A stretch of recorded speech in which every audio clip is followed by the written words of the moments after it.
This episode features our camp cows coming home and has a special guest appearance of YouTube's Michigan Cowboy, or Paradise Ranch's Tim and Hannah Younglove. And today, after serving all summer long, all fall long, at Grace Adventures down around Silver Lake Sand Dune area, they are it's Paradise Ranch. Yeah, Paradise Ranch. Down there, and they use our cattle. This year was predominantly Corriente. I think we had one, well, that was number 2's calf, wasn't it? That was crossed in. And they use them as part of their mission series to work with groups and horses and kids and folks that come for all sorts of different reasons. And so there are missionary cows that are out there serving and working, and now they're coming home to be here for the winter and get nice and fat and sassy for butcher next year.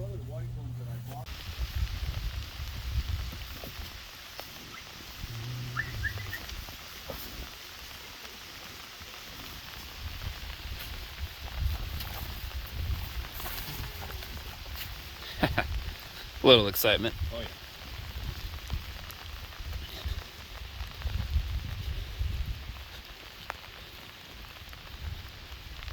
Now they're out in the pasture with all the other steers.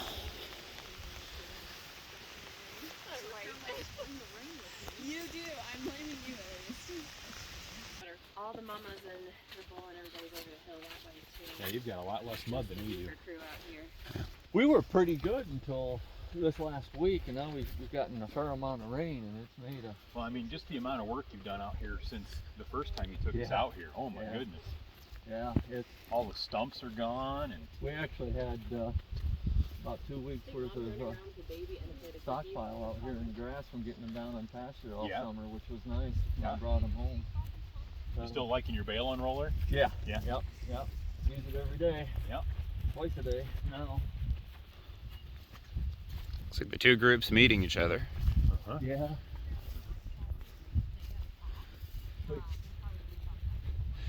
Yeah. Tim, we were wanting to ask you too. Like we always tell people, it's, just like camp cows.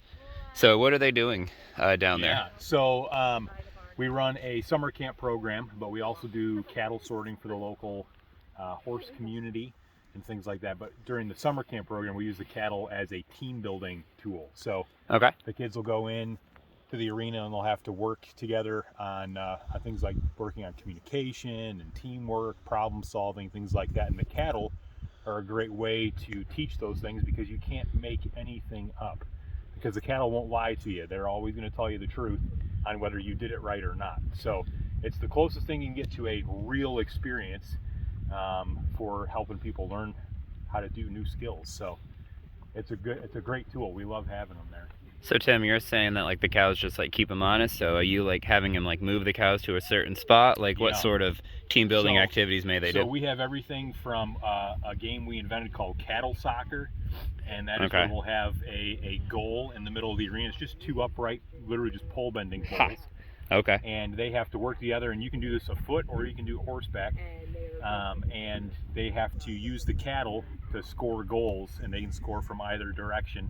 And each cow, you just assign a point value to each cow, and you give them a time limit. And so, like within 2 minutes, they have to score as many points as they can. And so then after each round, you stop and you debrief that situation with that team, and then they continue to get better. So that's one of the things we do.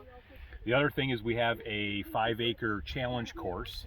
So it's an obstacle course for horses, but we also fenced it all in with woven wire. And so we'll kick the cattle out in the middle of the woods.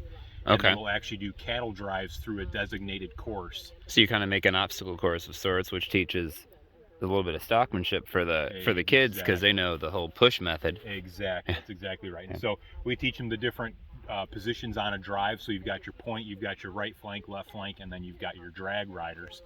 And so you teach them, the flank riders, those are your steering wheel.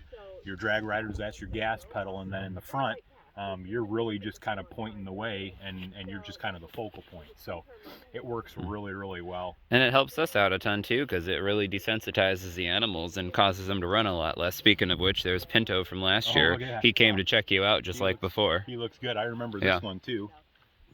Well, who's that? Is that one? Is that Frito? Frito. Yeah, he was from last year. Yeah.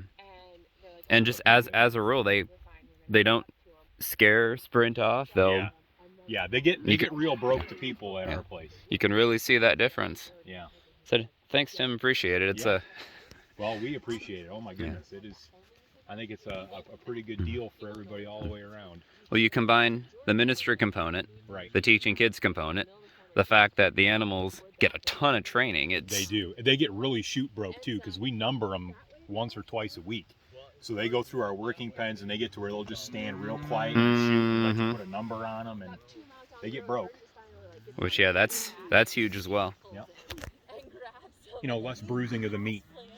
Yeah, that's kind of a big deal. Yep.